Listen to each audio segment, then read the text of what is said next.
पद क्रमांक पद संख्या 611।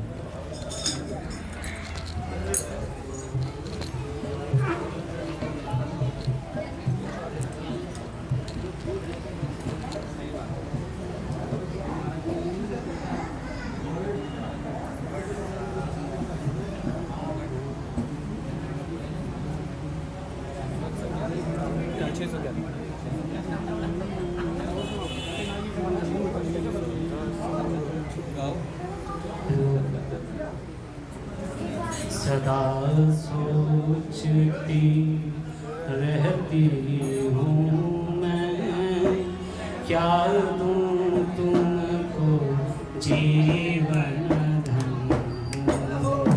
सदा सोचती रहती हूँ मैं, क्या दूँ तुमको जीवन धन।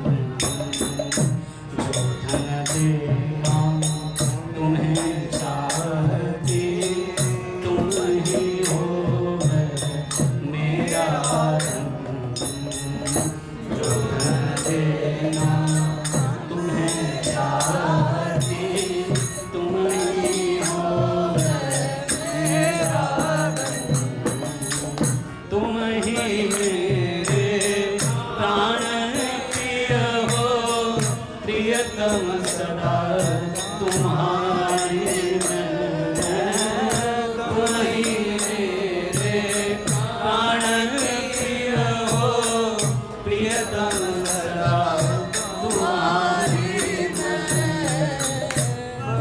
तुम्हारी तुमको देते पल पल हूँ बलिहार मैं। वस्तु तुम्हारी तुमको देते पल पल हूँ बलिहारी मैं। प्यारे तुम्हें सुनाऊं कैसे अपने मन की सही तलवे। प्यारे तुम्हें सुनाऊं कैसे अपने मन की सही तलवे। अन्यों के अनेक पर मेरे ही हो प्रियतम मेरे। अन्यों के अनेक पर मेरे, तो तुम ही हो प्रियतम मेरे। मेरे सभी साधनों की बस एकमात्र हो तुम ही सिद्धि। मेरे सभी साधनों की बस एकमात्र हो तुम ही सिद्धि। प्राण नाथ हो बस तुम ही हो मेरी नित्य समृद्धि। तुम्हारी प्राणनाथ हो बस तुम ही हो मेरी नित्य समृद्धि। तन धन जन का बंधन टूटा, छूटा भोग मोक्ष कारो। तन धन जन का बंधन टूटा, छूटा भोग मोक्ष कारो। धन्य हुई मैं प्रियतम पाकर, एक तुम्हारा प्रिय संयोग। धन्य हुई मैं प्रियतम पाकर, एक तुम्हारा प्रिय संयोग।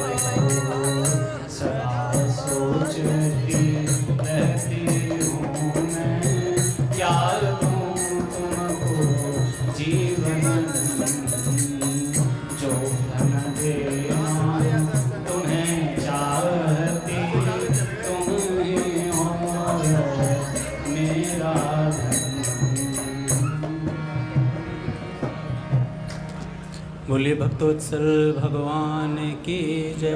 पूज्य श्री भाई जी महाराज की जय। पूज्य श्री राधा बाबा की जय। पूज्या मैया की जय। अपने प्यारे भैया की जय। पूज्य दादा की जय। भक्तवत्सल भगवान की जय। हरि बोल। बड़े सौभाग्य का क्षण है कि आज भी हमें सत्संग और कीर्तन का परम लाभ प्राप्त हो रहा है। पहले प्रेम सत्संग सुधा माला का एक विचार, उसके बाद एक भक्त चरित्र।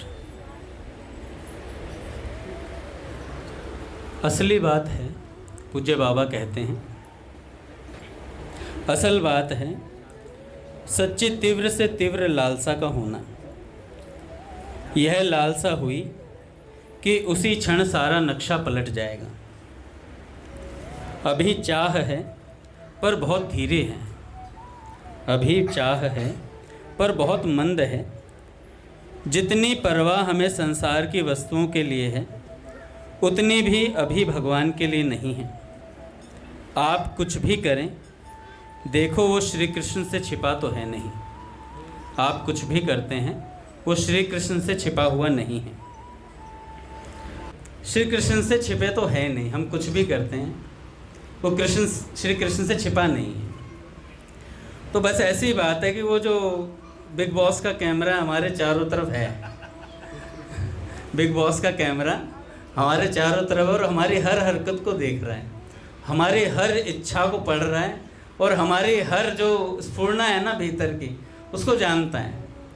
तो एक बार भैया कह रहे थे कि जब हम भीतर में मन में चाह करते हैं ना श्री कृष्ण मिलें, तो भगवान सबके घट घट की जानते, तो क्या हमारे मन की नहीं जानते होंगे कि हम कितना भगवान से मिलने की चाह रखते हैं। तो यथा तथा का नियम है कि भैया जो जितनी चाह रखेगा उतना उसके पास भगवान, और भगवान मौजूद ही रहते हैं। मैंने जितने महापुरुषों का चरित्र पढ़ा है, एक में भी मैंने कहीं ऐसा नहीं देखा कि भगवान उनके इर्द गिर्द ना हो। हर जगह मैं बाल कृष्णदास जी महाराज का, घनश्याम दास ठाकुर जी का, पूज्या उषा दीदी का पढ़ा, और अपनी एक और बहन थी ना संतोष बहन जी, उनका चरित्र पढ़ा। ऐसा लगा यार श्री कृष्ण हमेशा ही साथ है। क्या बात बताऊं, जब पूज्य संतोष बहन जी के रिश्ते की बात हुई, और जैसे ही रिश्ते की बात हुई तो भैया वो श्री कृष्ण से प्रेम करती हैं, इतना अथाह प्रेम करती हैं, और कोई कह दे कि तुम्हारा विवाह किसी सांसारिक पुरुष से हो जाएगा, तो उनके मन में बात आ गई, नहीं ऐसा तो नहीं होना चाहिए। उनकी सहेली ने कहा देखो वो जो लड़का आ रहा है ना, उससे तुम्हारे विवाह की बात चल रही है। तो फटाफट नीचे गई, अपने माता पिताजी से सीधा निर्णय सुना दिया अपना कि मैं विवाह नहीं करूँगी श्री कृष्ण से, मतलब इनसे व्यक्ति से। सीधा अंदर गई कमरे में, कांच लिया, चूरा, उसे मुंह पर रगड़ लिया। आप देखना संतोष बहन जी की फोटो, पूरा मुंह चेला पड़ा उनका, मुंह छील लिया। गया अब किसी के लायक ही नहीं रहूँगा तो कैसे विवाह होगा मेरा। ऐसी त्वरा थी उनके भीतर। पर मैं बात बता था, पास में श्री कृष्ण रहते हैं, तो उन्होंने कांच मलने के बाद रोते हुए पूछा कि क्या आप मेरी सुधि नहीं लेंगे। तत्काल उनके कमरे से ही आवाज़ आई कि संतोष मैं तेरे साथ ही तो हूँ, मैं हूँ ना तेरे पास।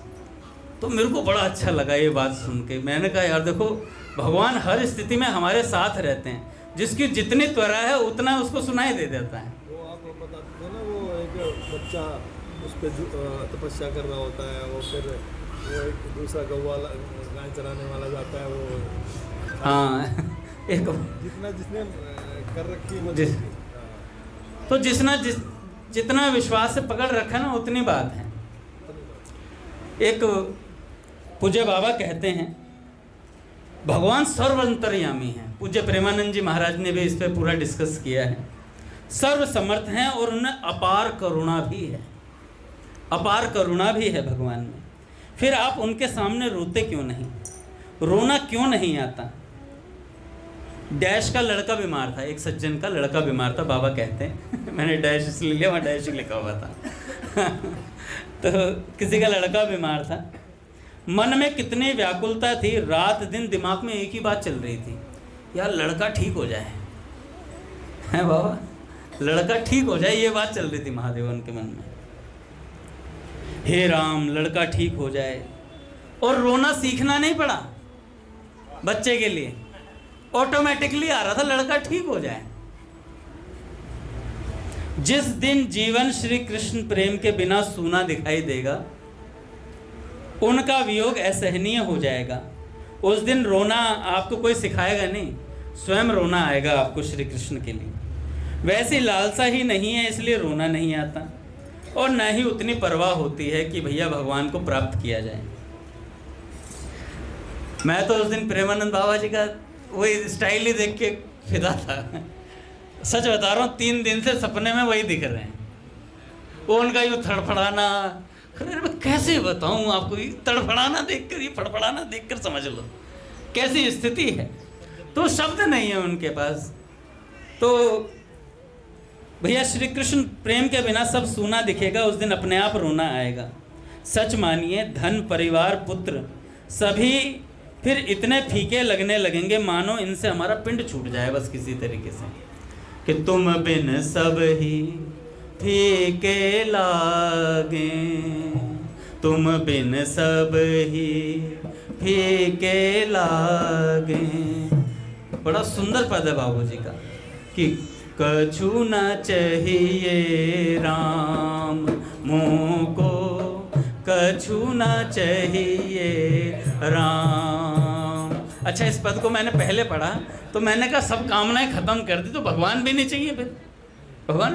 पर अगले पद में बाबूजी ने उत्तर दे दिया। बाबूजी ने कहा चाहूं बस एक यही श्री राम, अविचल अमल अचल अनपायनी, प्रेम भगति निष्काम, प्रेम भगति निष्काम, एक यही श्री राम। तो एक चाहना तो हर एक को रखनी पड़ती है भैया। वो उच्च कोटि की स्थिति होती होगी जिसमें भगवान की भी चाहना समाप्त कर देते हैं। सिद्ध जन होते हैं, वो ऐसे भी सिद्ध जन हैं जिनको भगवान, सेठ जी ने बोला ना क्यों प्रकट हुए, भगवान ने कहा काम था कुछ। सेठ जी ने कहा बताओ फिर, मैंने तो बुलाया नहीं तुम्हें। सेठ जी ने ही बोला, अरे मैंने तो बुलाया नहीं तुम्हें। भगवान कह रहे अरे तेरी भगवान चौंक गए, यार ऐसा भी निष्कामी भक्त है। तो भगवान से सेठ जी ने, भगवान ने बोला जन कहूँ कछु अदेह नहीं मोरे, मेरे पास कुछ ऐसा जो मैं दे ना सकूं। तो सेठ जी ने बोला भाई नहीं दे सकते, ऐसा कुछ है ही नहीं, मैं मांगता हूँ देखो आप नहीं दे पाओगे। सेठ जी ने बोला कि सब जीवों का कल्याण कर दो जितने कलयुग में अभी आए हुए हैं। भगवान पीछे हट गए, स्टेप पीछे ले लिया, ये नहीं दे सकता। तो सेठ जी ने कहा फिर मत बोलो कि जन कहूँ कछु अदेह नहीं मोरे, ये बात फिर जचती नहीं है आप पर। तो कहने लगे कुछ रियायत दे दे सेठ। सेठ जी से कहते कुछ रियायत दे दो, थोड़ा कुछ कम मांग लो। तो भगवान सेठ जी ने कहा भाई मेरे को तो मांगना है नहीं, मेरी कोई इच्छा भी नहीं थी, आप ज़बरदस्ती आए हो, प्रकट हुए, आपने कहा कुछ ले ले। तो मैंने जब कुछ दे ही रहे हैं तो ले ही लें, अच्छे से ही ले लें, फिर कमी क्यों छोड़े किसी में। तो भगवान ने कहा जो तेरा दर्शन कर लेगा, जो 3 दिन 3 रात गीता भवन में रुक जाएगा, उसको भगवान की प्राप्ति हो जाएगी, कल्याण हो जाएगा उसका। अरे भाई इतनी बात बोल दी। सेठ जी ने कहा चलो इतना भी ठीक है कुछ तो। इसलिए सेठ जी ताश खेलने वालों के बीच में जाके बैठ जाते थे, उनसे बात करते करते करते करते उन्हें भगवत प्राप्ति की 2-4 बात बताते थे। भैया खाट घुमाने का खेल दिखाते थे, जादू दिखाते। खाट एक हाथ से यूँ हाथ, भारी खाट होती थी पहले, अपने गाँव में भी देखें इतने मोटे मोटे पवे होते हैं उसके, और एक पाँव पकड़े यूँ घुमाते थे सेठ जी, कलाबाजियाँ दिखाते थे जिससे कोई है। तो ऐसे हल्की फुल्की बातचीत कर कुरा के सेठ जी ने मामला फिट कर दिया। और कोई ज़्यादा हिंदी बोलने नहीं आती, मारवाड़ी मिश्रित हिंदी बोलते थे, ऐसा सेठ ने काम करा। और प्रभाव, वृंदावन के सारे रसिक संत बैठे थे, गोष्ठी चल रही थी। एक साधारण बनिया, एक सेठ आया और सारे महात्मा तत्क्षण खड़े हो गए, ऐसा प्रभाव था सेठ जी का। तो सेठ जी कितने विनम्र थे। सेठ जी ने कहा उड़िया बाबा महाराज से आप सब उठ के क्यों खड़े हो गए। तो कहने लगे महाराज हम खड़े हुए नहीं, उठा दिया गया, आपका प्रभाव ऐसा है, उठा दिया गया। तो ऐसे विलक्षण समर्थ महापुरुष हमें मिले हुए हैं। फिर चिंता की, अपने भैया को देखो, बड़े से बड़ा व्यक्ति है ना, एक बार कुछ बात सुन ले भैया की, मोहित हो जाता है, उसके बाद विचार करता है यार ऐसा भी कोई व्यक्तित्व होता है क्या, इतना प्रेम करने वाला भी कोई व्यक्तित्व होता है। तो बाबा कहते हैं कि भैया इतना प्यारा लगता है फिर भगवान का प्रेम कि जो संसारी चीज़ें ना मन करता पिंड छूट जाए किसी तरीके से। तो बाबा कहते हैं लालसा नहीं है तब कहाँ से मन में ये बातें आएँ, मोल तो वह मिलती नहीं। इसके लिए संत लोग अपने अनुभव से कहते हैं मलिन अंतःकरण में यह लालसा उत्पन्न नहीं होती श्री कृष्ण को पाने की, मलिन मन में। और मन को साफ करने का इस युग में एक ही तरीका है। हमारा अंतःकरण मलिन है इसलिए लालसा उत्पन्न नहीं हो रही है। जिस क्षण यह लालसा उत्पन्न हुई उसी क्षण भगवान में लालसा उत्पन्न हो जाएगी। अतः अंतःकरण को निर्मल बनाने की चेष्टा ही कर्तव्य होता है। पर हमारा अंतःकरण निर्मल हो यह लालसा भी तीव्र नहीं है, क्योंकि उसके जो उपाय हैं उनका आचरण जब हमसे नहीं होता तब कैसे कहा जाए कि हम चाहते हैं कि हमारा अंतःकरण निर्मल हो। फिर भी संत लोग और शास्त्र कहते हैं घबराओ मत। ये बहुत बड़े आश्वासन की बात है। हम लोग घबरा बहुत जल्दी जाते हैं, घबराना नहीं है, किसी भी स्थिति में घबराना नहीं है। बाबा कहते हैं यदि एक बार भी भगवान की ओर झूठी मूठी चाह भी तुम्हारी हो गई तो फिर तुम भले ही भगवान को छोड़ दो, भगवान तुम्हें नहीं छोड़ेंगे। तुम भले ही भगवान को छोड़ दो, भगवान तुम्हें नहीं छोड़ेंगे। झूठी मूठी चाह भी हो गई तो मेरे को बड़ा अच्छा प्रसंग लगता है कि हम ही तो झूठी मूठी कर रहे हैं और यथा तथा का नियम है। और उधर से भगवान करेंगे झूठी मूठी, भगवान झूठी मूठी कर नहीं सकते। उनकी तो झूठी मूठी भी सच्ची मूठी होती है, सीधी सी बात है। वो कुछ भी करेंगे वो सत्य ही है।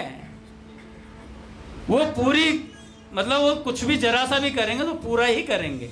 पूर्णमदः पूर्णमिदं पूर्णात् पूर्णमुदच्यते। तो भैया ऐसी ही बात है, भगवान हमारा पीछा नहीं छोड़ेंगे। एक बहुत सुंदर भक्त का चरित्र है, भक्त दक्षिणी तुलसीदास जी। दक्षिण में एक तुलसीदास जी महाराज हुए हैं। इन्हें दक्षिणी तुलसीदास कहा जाता था। दक्षिण में समुद्र के किनारे बसे हुए विजयापट्टन नाम के नगर में तुलसीदास जी निवास करते थे।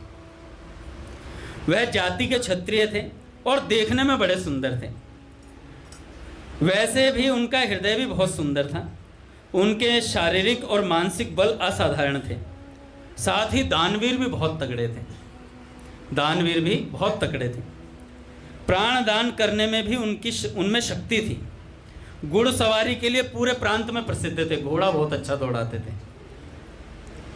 और पूर्व जन्म के पुण्य प्रभाव से थोड़ी उम्र में ही विषयों की अपेक्षा भगवान में अधिक प्रेम हो गया। कोई पूर्व जन्म के संस्कार रहे होंगे। घर में रूप गुणशीला युवती स्त्री, अत्यंत सुंदर छोटे छोटे 2 बालक थे और एक कन्या थी।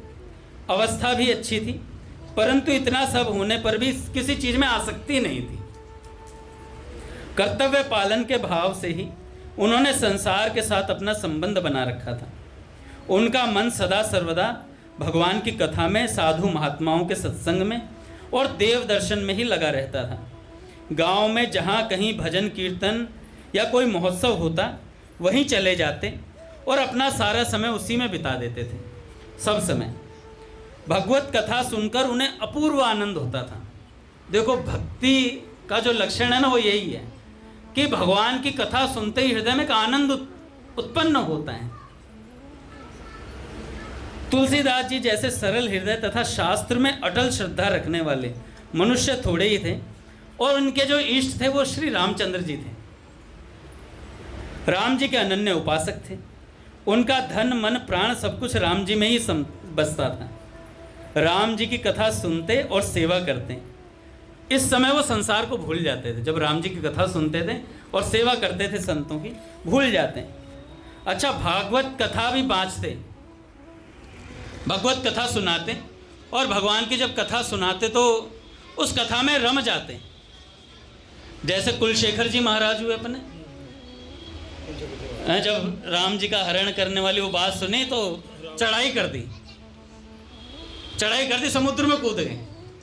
तो ऐसे ही इनके साथ था जीवन में।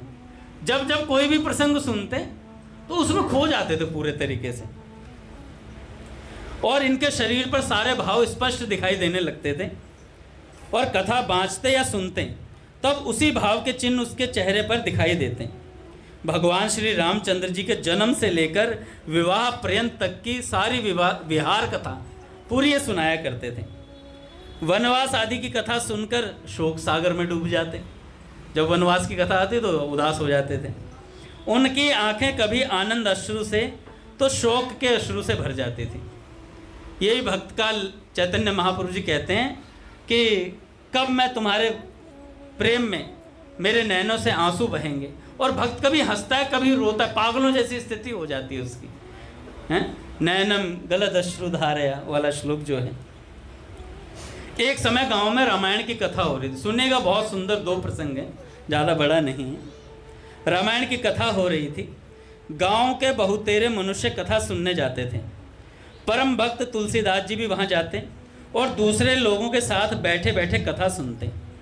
सुनते सुनते राम जी के ऊपर प्रेम होने के कारण उनकी आंखों में आंसू आते थे।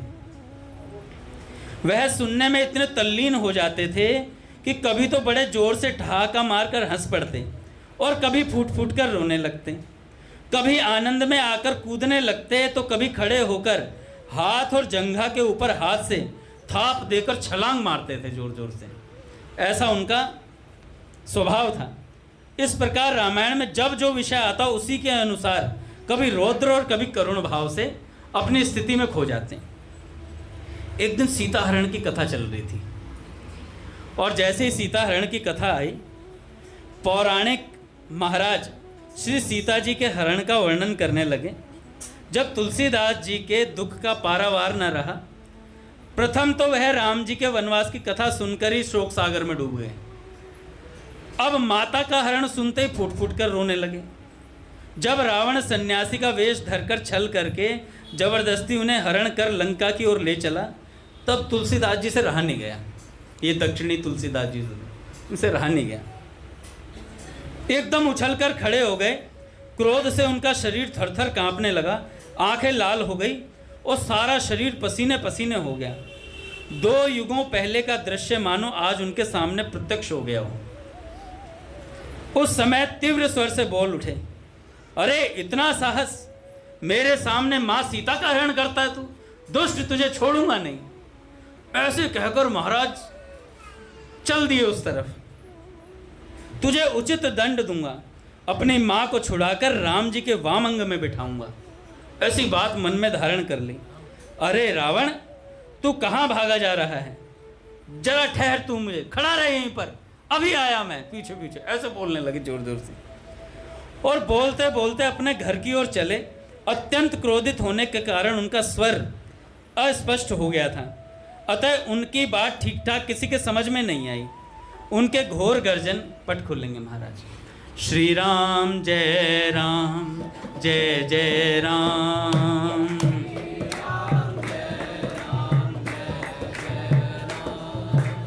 श्री राम जय राम, जय जय राम।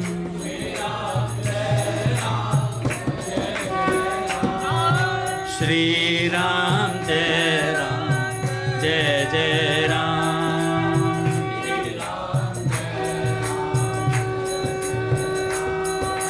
राम नाम रसिया श्री हनुमान,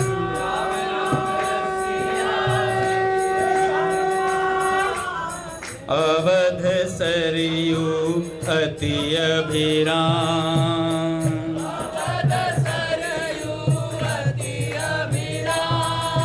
श्री राम जय राम, जय जय राम।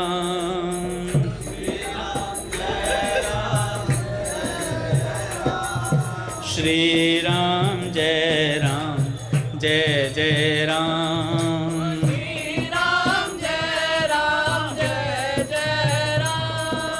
राम नाम रसिया श्री हनुमान,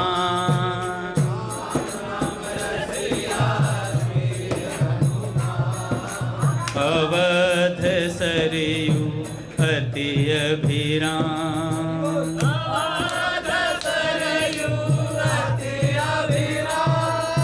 जय जय श्यामा, जय जय श्याम।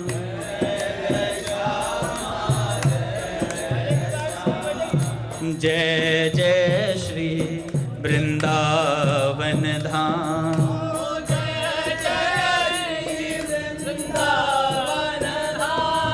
बोले राधा माधव सरकार की जय, गुरुदेव भगवान की जय। तो भैया क्षत्रिय थे तुलसीदास जी, अपने घर पे गए और अस्त्र शस्त्र उठा लिए सारे के सारे, उठाकर घोड़े पे चढ़ गए, कहने लगे आज नहीं छोड़ूंगा रावण को। ओ भाई इतनी तल्लीनता थी, बहुत ज़्यादा मग्न थे, पर कुछ भी हो जाए माँ सीता को राम जी के वामंग में बिठाना है ला करके, इस रावण को मैं छोड़ूंगा नहीं। अब इतनी तल्लीनता देखकर भगवान घबरा गए। भगवान को घबराहट होगी, यार ये सच में पक जाएगा, समुद्र में कूद ही जाएगा ये।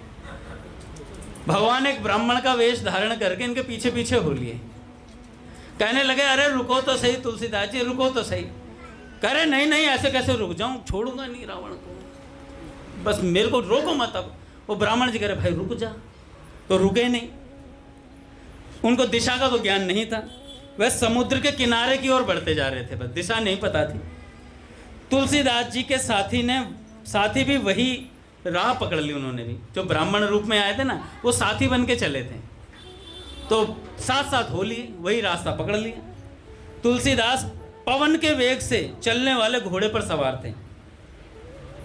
क्या बाण की गति होती होगी जो घोड़े की गति थी दौड़ाने में, क्योंकि उनकी प्रसिद्धि तो थी सब जगह कि वो घोड़ा बहुत अच्छा दौड़ाते हैं। घोड़े के ऊपर सवार होकर जा रहे थे।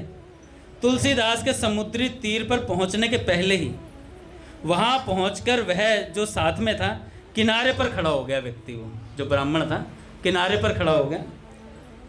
तुलसीदास जी को शरीर की सुध नहीं थी, उनका मन तो एकमात्र सीता माता के उद्धार के विचार में ही लगा हुआ था। उनके विलक्षण साथी यह पहले से ही जानते थे कि तुलसीदास सीधे आकर समुद्र में कूदेंगे, इसलिए पहले से ही वहां पहुंचकर खड़े हो गए और कहने लगे। तुलसीदास के साथी की बात गलत नहीं थी, उन्होंने कहा भाई तुम कूदो मत अब इसमें। तो तुलसीदास जी को भी लगा गलत तो कह नहीं रहा, लेकिन मेरे समझ में नहीं आ रही है, हटा दिया बीच में से ब्राह्मण को। उनका लक्ष्य भी तो उनके ऊपर ना था, लक्ष्य तो कुछ था नहीं, उन ब्राह्मण से तो कोई मतलब था नहीं, उनका तो लक्ष्य माता सीता को लाना था। वह तो लंका में जाकर रावण को मारकर सीता को लाकर रामचंद्र जी से मिलाप करवाना चाहता था बस। उनके साथी ने उनका वहीं रोकने का विचार किया, परंतु वह काम बिना स्थूल आकार धारण किए हो नहीं सकता था, इसलिए आपने मनुष्य देह के आवरण में अपने को ढकने का निश्चय किया था। अगर भगवान अपने स्वरूप में आकर रोकते तो रुक ही जाते, लेकिन भगवान ने निश्चय किया था ब्राह्मण के रूप में ही जाऊंगा इनके सामने। और ब्राह्मण का वेश धारण कर पीछे से तुलसीदास को बार बार पुकारने लगे, अरे खड़े रहो भाई, उतावले होकर समुद्र में मत कूदो। परंतु उनकी आवाज़ तुलसीदास जी को सुनाई नहीं दी। तुलसीदास का घोड़ा तेजी से समुद्र में बढ़ा। इससे विप्र रूपधारी साथी विचार में पड़ गए। पीछे रहने से कार्य सिद्ध होने की संभावना न थी, इसलिए उन्होंने उनके आगे सन्मुख जाने का विचार किया। उन मनोगामी को तुलसीदास से आगे निकल जाने में जरा भी देर न लगी। मन की स्थिति से चलते हैं भगवान, तो भगवान को कौन सा देर लग रही, घोड़ा कितना ही तेज दौड़ ले, भगवान से तेज थोड़ी दौड़ेगा। सामने पहुंच के देखते देखते तुलसीदास जी के सामने पहुंचकर कहने लगे, अरे भाई क्या करते हो, समुद्र में कूदकर क्यों प्राण देने के लिए तैयार हो रहे हो।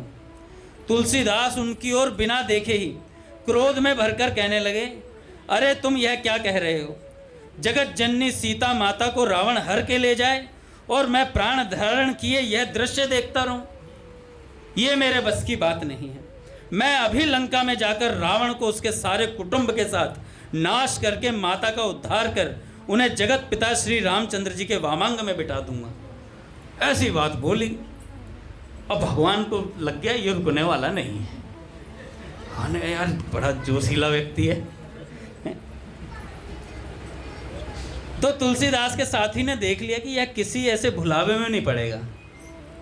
मज़ेदार है भगवान, पूरा आनंद लेते हैं भक्त के भावों का। एक जगह मैंने सुना था, एक रसिक संत कह रहे थे कि भगवान के विरह में कोई साधक वृक्षों से लिपट लिपट के रोता है तो भगवान दूसरे वृक्ष के पीछे खड़े होकर देखते हैं उसके आंसुओं के, उसके विरह का आनंद लेते हैं। मेरे मन में प्रश्न आया, ये बड़ी खुरक बात है भाई, बंदा रो रहा है और तुम्हें आनंद की पड़ेगी, वो बेचारा विरह में पागल हुए जा रहा है। पर फिर संत ने कहा कि भगवान उसके विरह की पराकाष्ठा देखना चाहते हैं, वो कितना प्रेम करता है मुझसे, और जब उसकी पराकाष्ठा नाप लेते हैं भगवान, तब उसके प्रत्यक्ष हो जाते हैं। तो भैया ये भी भक्त को देखना चाहते थे ब्राह्मण रूप में। दोबारा उन्होंने तुलसीदास को पुकार कर कहा, अरे तुम तो पागल जान पड़ते हो, जान पड़ता है कि तुम्हारी सुध बुध खो गई है। लंका में जाकर रावण को तो मारोगे, परंतु पहले यह तो बताओ कि इस समुद्र को कैसे पार करोगे। पागलपन छोड़कर घर वापस लौट जाओ, प्राण देने से कुछ नहीं होगा।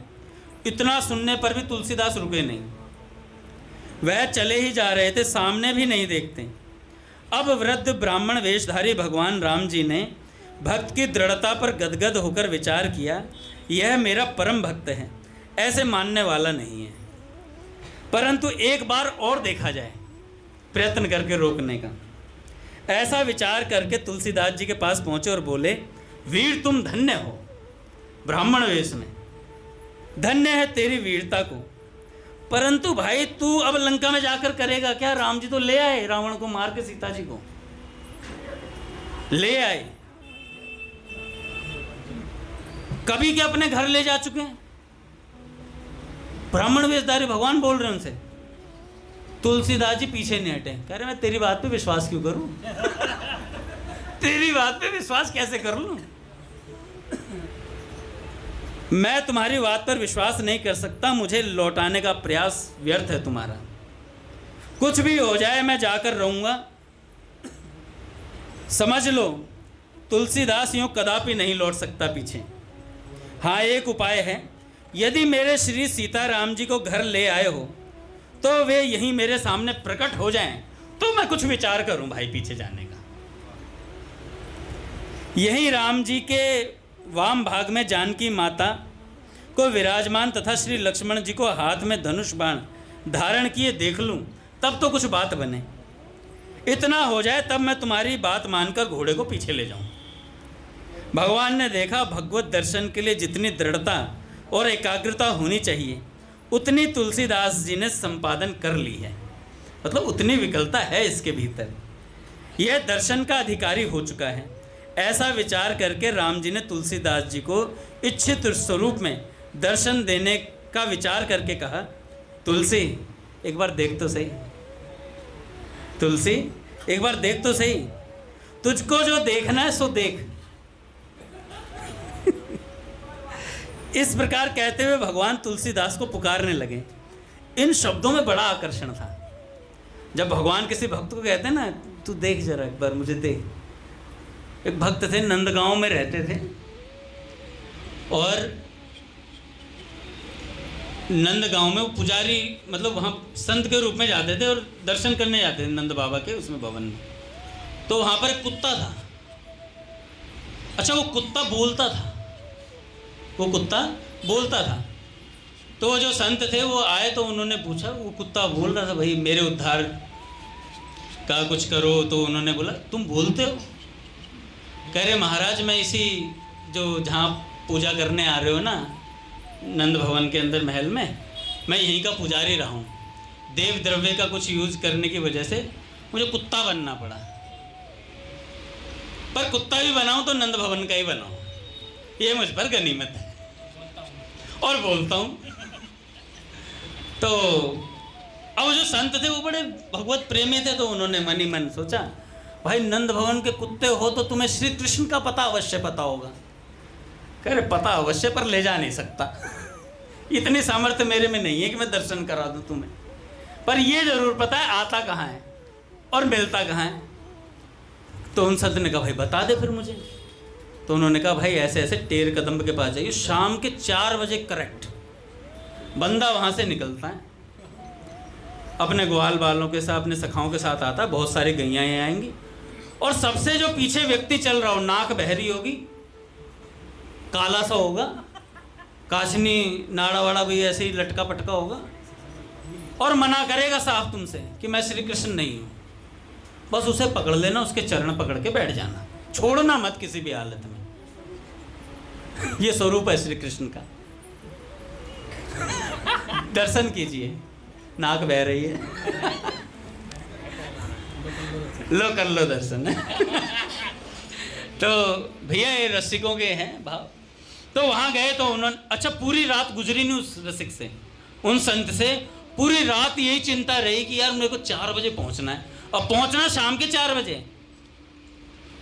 भाई सुबह 4 बजे बैठ गया जाके, सुबह 4 बजे जाके बैठे, एक झाड़ी में छुपकर बैठ गए, आएगा आएगा आएगा आएगा, बार बार यही मन में बात आ रही थी। और जब किसी को ये पता चल जाए कि आज श्री कृष्ण दर्शन देंगे तो अपने आप ऑटोमेटिकली आंसू आते हैं, अपने सौभाग्य का भी मद आ जाता है भीतर ही भीतर कि आज मेरा कितना सौभाग्य, मैं श्री कृष्ण का दर्शन करूंगा।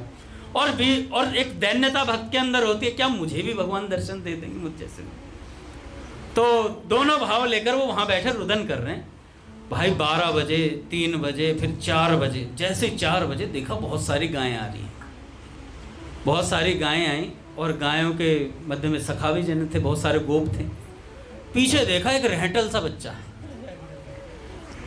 नाक बह रही है, काला सा और छुटंकी सा, कच्छा पहना हुआ है, नाड़ा लटक रहा है, और जल्दी जल्दी चल रहा है, जल्दी जल्दी मतलब तेजी में है बहुत ज्यादा। तो वो संत गए, झाड़ियों में से निकल गए, श्री कृष्ण। अबे भैया माले दी जान दे मोए, मैया माले दी जान दे मोए। कह रहे नहीं नहीं तुम श्री कृष्ण। अबे भैया मैं श्री कृष्ण देख रहा हूँ, मैं श्री कृष्ण, मोड़ो तो देख ले मेरा। कह रहे नहीं तुम श्री कृष्ण हो। कह रहे भाई देख बात ऐसी है, भूख बहुत तेज लग रही है, गाय चरा के आया हूँ, तुझे पता है भोजन भट्ट सखाए हमारे, ये सारे खा खा के बड़े बड़े चल सबने खा लिया, मैं भूखा रह गया हूँ, मेरी मैया मेरा इंतजार कर रही है, और सच बता रहा हूँ मैया बहुत मारेगी, अगर लेट पहुँचा तो बहुत मारेगी। कह रहे नहीं पहले आप अपने असली स्वरूप में आइए। अबे यार स्वरूप दिख तो रहा है। ये भी सखा सारे आनंद में रहते हैं। तो उन्होंने क्या किया, पांव पकड़े रहे, छोड़े ही नहीं पांव बाबा। भाई 5 बज गए, 6 बज गए, 7 बज गए, 8 बज गए, 9 बज गए, पांव पकड़े ही रहा और छोड़ा ही नहीं बंदे को। सारी गायें चले गई, सारे बंदे चले गए साथ के, वो अकेले खड़े हैं, रोए जाए और कहें तुम श्री कृष्ण हो। वो कह रहे भाई मैं श्री कृष्ण नहीं हूँ। भाई तुम श्री कृष्ण, कह रहे मैं नहीं हूँ श्री कृष्ण। 11 बज गए, 12 बज गए, और जैसे ही 12 बजे कह रहे भाई बहुत लेट कर रहा है। तो उन संत के सिर पर हाथ रखा और कहा नहीं ऊपर तो देख एक बार। और जैसे ही ऊपर देखा, अब जो वाणी उन्होंने बोली ना उसमें बड़ी मिठास थी। जैसे ही ऊपर देखा रेंट साफ हो चुके थे। मोर पिछधारी भगवान सामने खड़े थे बांसुरी लेकर के। इतना सुंदर स्वरूप महाराज, जैसे रास बिहारी स्वरूप होता है ना, आपने देखो नकबेसर यहाँ लगी रहती है ठाकुर जी की। इतने आकर्षक भगवान भैया सामने खड़े हैं, और सामने गोद में मतलब यूं उठाया आपने और आलिंगन कर लिया भर कर के। और जैसे ही आलिंगन किया ना महाराज, भगवान के आलिंगन के लिए तरसते हैं भक्त। आलिंगन तक पहुंचना बहुत बड़ी बात होती है। हमारे मोहन भैया कहते हैं, एक बार कहते हैं काकभूषुंडी जी कह रहे हैं को भगवान कह रहे हैं अरे भाई गाड़ी ले ले, बंगला ले ले। भगवान को बहुत सारी चीजें भगवान ने गिना दी, तो ये ले ले, ये ले ले, ये पद ले ले, वो ले ले। काकभूषुंडी जी कह रहे हैं ना, हमें नहीं चाहिए ये सब चीजें। प्रभु अपने को तो आपके गले लगना है, अपने को तो आपके गले लगना है, आपके साथ खेलना है।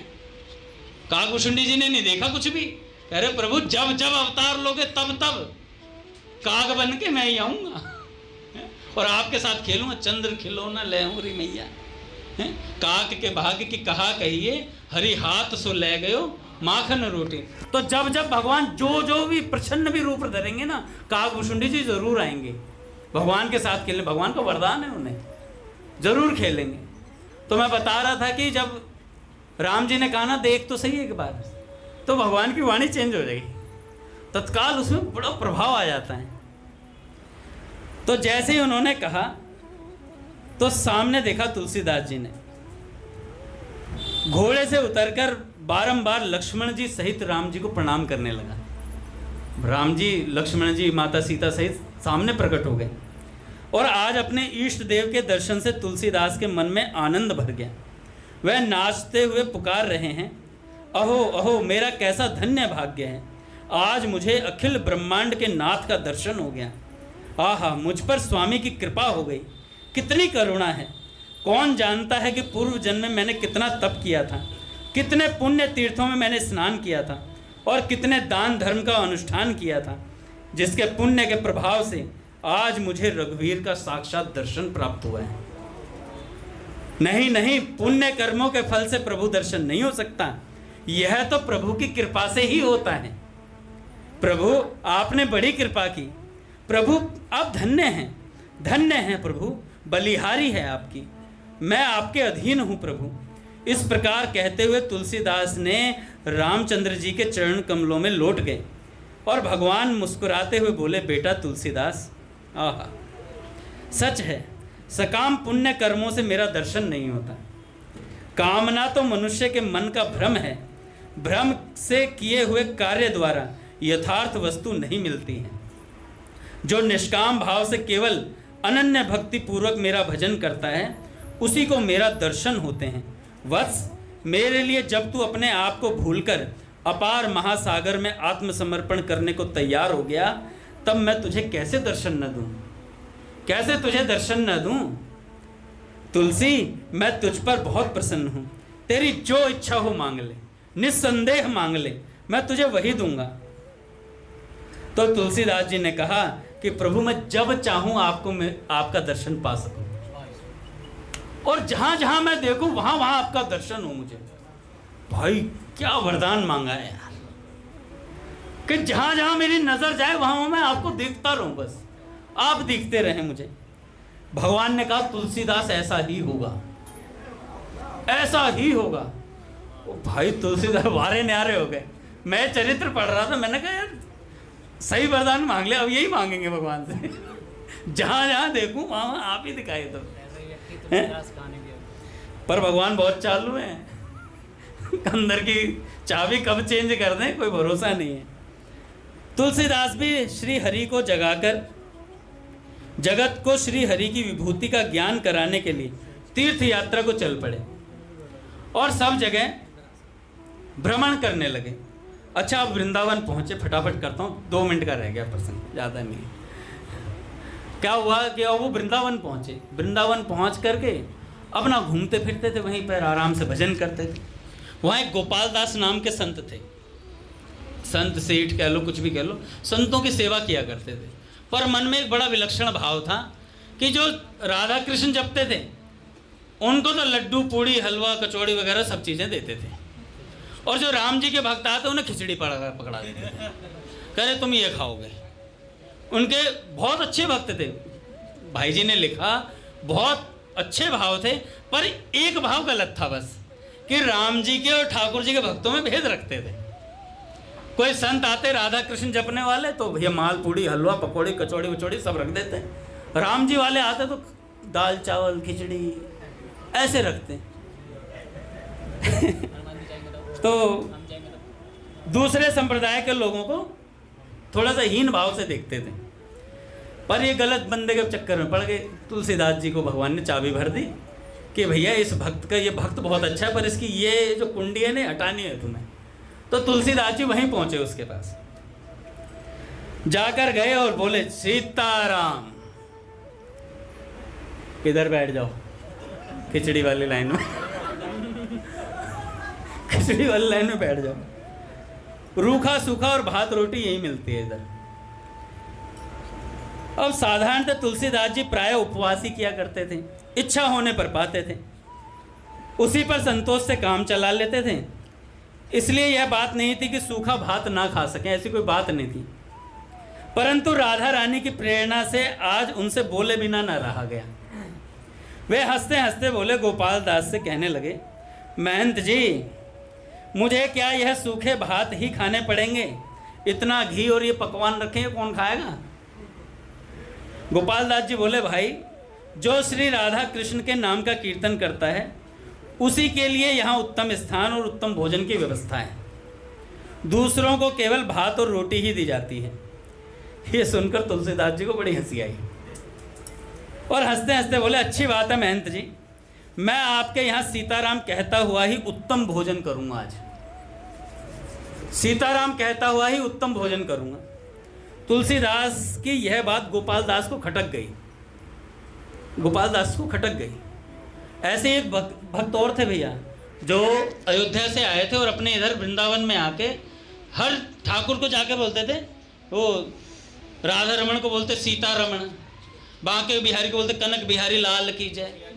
हाँ, सियाजू राम बाबा जब आए तो आकर रोके, और जो पंडे थे वो बच्चे भी चिढ़ाते थे, जानबूझ के आगे जा जाके राधे श्याम बोलते थे, क्योंकि वो सीताराम बोलते तो राधे श्याम बोल देते। अच्छा, उनको बड़ा मजा आता था, भाई किसी बहाने नाम ही ले रहे हैं लोग बाग। तो एक दिन पंडों को कुछ गुस्सा आ गया, पंडों के सामने वो कनक बिहारी लाल की जय, सीता रमण की जय ऐसे ऐसे बोल रहे थे। तो उन्होंने बोला कि भैया देखो, ये तुम्हारा अयोध्या नहीं है, ये हमारे मथुरा वृंदावन है, यहाँ पे अपना ये सब मत चलाओ, कहीं और चलाओ जाके। तो उन्होंने कहा, अरे रहने दो, चुप रहो, कि ना ये हमारे चाचा का बसाया हुआ है। उन्होंने शत्रुघ्न जी महाराज ने बसाया था। नहीं, उन्होंने बोला पंडों ने, ये क्या ये तुम्हारे बाप का है? कह रहे हाँ, हमारे बाप का है, हमारे बाप का, हम सीता रमण ही करेंगे, बाप का है, चाचा का है। हमारे शत्रुघ्न चाचा ने भी सब बसाया यहाँ पे, तुम्हें क्या पता था? यहाँ पे ऐसा हड़का दिया। पंडित जी कहने लगे, भाई चुप हो जा चुप हो जा। तो अब तुलसीदास जी की ये बात गोपाल दास को खटक गई। उन्होंने कहा, अगर भोजन बढ़िया पाना है, इतना गर्व है ना, यहाँ मत दिखलाओ, अयोध्या में दिखाना इतनी धौंस। ऐसी बात बोल दी गोपाल दास जी ने। हाँ, एक बात है, यदि तुम अपने सीताराम को हमें दिखला दो तो समझा जाए कि तुम्हारा अहंकार करना ठीक है। तुम सीताराम को दिखला दो, हमें दर्शन करा दो, और ऐसे कुछ नहीं कर सकते, सीताराम के दर्शन नहीं कर जा सकते, तो तुम जैसे बड़बोले बहुत लोग घूम रहे हैं यहाँ पर। ऐसा गोपाल दास ने बोल दिया। डींग हाँकने से कुछ नहीं होगा, इतना बोला। और तुलसीदास जी ने सिर्फ हंसकर कहा, ठीक है, करा देते हैं, करा देते हैं। और उन्होंने उनके जो राधा कृष्ण थे ना, भगवान से मन ही मन प्रार्थना करें, प्रभु मेरी कुछ चाहना नहीं है, पर ये गोपाल दास थोड़े ठीक हो जाए तो आप थोड़ा धनुष वनुष धारण कर लो थोड़ी देर के लिए, काम हो जाएगा। तो गोपाल दास भी देख रहे थे, भाई अंदर गया, कुछ करने गया, अंदर गर्भगृह में घुस गया, देखते सीताराम बना के निकाले। भाई जैसे ही पट खोले तो भगवान ने सीताराम जी के रूप में दर्शन दे दिए, सामने खड़े हो गए। गोपाल दास चरणों में गिर गया आकर के, कहने लगे, प्रभु क्षमा कर दो, सही है अहंकार आपका सही है आपका अहंकार सही है अहंकार आपका। और इतनी बात बोलकर तुलसीदास जी के चरणों में गिरने लगे। विनय की आदर्श मूर्ति तुलसीदास ने उन सबको यथामति उपदेश किया और उनसे विदा ली। भक्त को मान सम्मान का बहुत ही भय रहता है, प्रतिष्ठा से वे सदा डरते हैं, इसलिए ऐसे स्थान में वे रहते भी नहीं भक्त ज़्यादा। तुलसीदास भी इस प्रतिष्ठा के भय से वहाँ से चले गए हमेशा के लिए। वहाँ से कहाँ गए, इसके बाद उनका क्या हुआ, आज तक किसी को नहीं पता है कि वो तुलसीदास जी कहाँ गए। बोले भक्तवत्सल भगवान की जय।